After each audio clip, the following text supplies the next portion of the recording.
over half of you viewers are non-subscribers. So what are you waiting for? Like the video and subscribe right now! Okay, now enjoy the video. Hey guys, welcome back to another episode of Psychology with Khian. Today, we'll be talking about gambling disorder. Well, before we get onto the content, if you're interested, please do check out FnK Concept. Do check them out on Shopee or Lazada for cool products at reasonable prices. The links are in the description. Well, if you are Malaysian, recently as you scroll through Facebook, Instagram, Twitter, or any other types of social media platform, I believe you would be seeing a lot of news about YBB. Well, so many influencers, so many Malaysian influencers have been posting about her. Whether it's Lim Shang Jing, whether it's Charles T, whether it's whatever it is, everyone's talking about YBB. And when we talk about YBB, everyone's also talking about gambling. That's why in today's Psychology with Khian, I'll be sharing with you guys about gambling disorder. And all the information that we're about to present is from the DSM-5. DSM-5 stands for the Diagnostic and Statistical Manual of Mental Disorders. And the reason we're using the DSM-5 is because we want to be using and presenting reliable and valid information. And we're not here to spread more spews for more views. Everything we do here is legit. Well, according to the DSM-5, the definition of a gambling disorder is persistent and recurrent problematic gambling behavior leading to clinically significant impairment or distress as indicated by the individual exhibiting 4 or more of the following in a 12-month period. Well, this basically means that the person with a gambling disorder is facing a lot of trouble and issues in their lives. And all these issues are because of their gambling behavior, because they're addicted to gambling. And they're gonna exhibit 4 or more of the following criteria. Let's break down these criteria bit by bit. Criteria number 1, needs to gamble with increasing amounts of money in order to achieve the desired effect or excitement. Well, criteria number 1 is pretty self-explanatory. It basically means that the person has developed tolerance for gambling, which means that they need to gamble more and more to feel the type of effect and excitement that they would have felt when they gambled a little in the past. Say for example, the person used to need to gamble 15 rounds to feel a sense of positive emotions. But right now, they might need to gamble 25 or 30 rounds to feel the same type of positive emotions. Criteria number 2. Is restless or irritable when attempting to cut down or stop gambling. Well, again, this is also pretty self-explanatory. It basically means that it is hard for the person to stop gambling. It is hard emotionally, physically, mentally, and spiritually. So hard. It's hard for them to cut down their gambling behavior because they're addicted to gambling. Criteria number 3, has made repeated unsuccessful efforts to control, cut back, or to stop gambling. Again, this is also pretty self-explanatory. The person has tried many times to stop gambling or to reduce the number of times that they gamble, but to no avail. They have been unsuccessful, and it is hard to stop gambling. Criteria number 4 is often preoccupied with gambling, having persistent thoughts of reliving past gambling experiences, handicapping or planning the next venture, thinking about ways to get money with which to gamble. Well, this basically means that gambling is now the salient activity in their lives. Whenever they're engaged in any form of activity or anything, they think about gambling. Their whole life revolves around gambling, and they can't stop thinking about gambling and thinking about when they should go gamble next or how they should gamble next. Gambling has basically taken over their lives.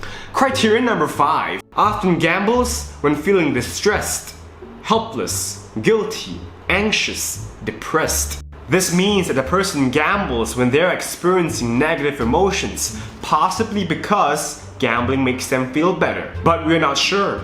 Let's move on. Criteria number 6. After losing money gambling, often returns another day to get even, chasing one's losses. Well, this is probably pretty typical in our everyday lives. Whenever you gamble like during Chinese New Year or something, you probably would see someone who loses a lot of money, but then they get back to gamble more and more because they believe that gambling might be able to help them win the money that they have lost back. Okay, so right now you're in the middle of today's Psychology with Khian. I should like to remind you to like, share, and subscribe. Over half of you viewers are non-subscribers, so what are you waiting for? Like the video and subscribe right now! Okay, now enjoy the video.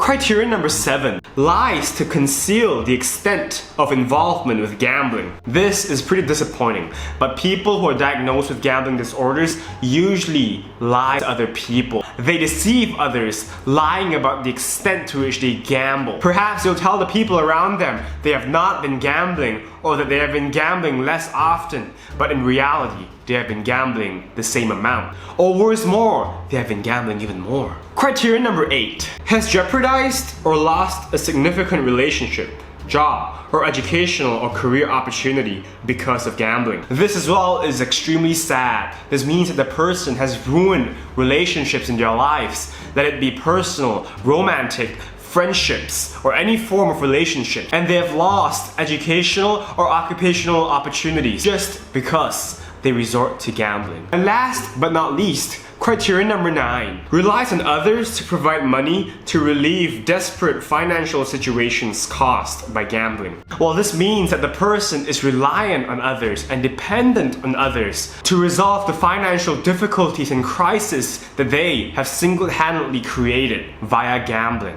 So that is not super responsible of them, in my opinion. Having identified the 9 criteria of gambling, let's look at the different extent or severity of gambling disorders. There are 3 levels of severity. The first level is mild. If the person exhibits 4 to 5 out of the 9 criteria, they would be diagnosed as having mild gambling disorder. The second level of severity is moderate gambling disorder.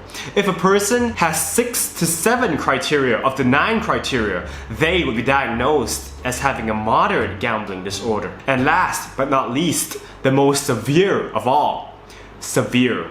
If a person exhibits 8 or 9 of the 9 criteria, they would be diagnosed as having severe gambling disorder. Well, now, we know a little bit about gambling disorder. We know about the criteria and characteristics of gambling disorder, and we know about the different levels of severity. But, as a responsible psychology student who's trying to disseminate quality information, I should like to remind you guys that although we know a little bit more about gambling disorders, this does not give us the right to diagnose other people. So, do not go around diagnosing other people because you're not qualified. Unless you're a professional licensed clinical psychologist, we do not have the qualifications or the right to diagnose other people. Well, even if you're a clinical psychologist, you can't diagnose other people without their consent. So that is something for you to think about if right now you're thinking about diagnosing the people around you.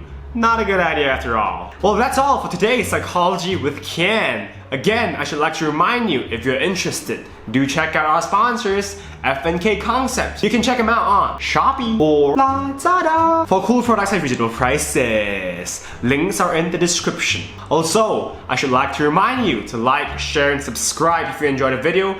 Hit on the notification bell icon. I mean, come on, like, share, and subscribe. I realized that like 60% of my viewers are non-subscribers. Subscribe! What are you waiting for? Subscribe! And until next time, I'm out.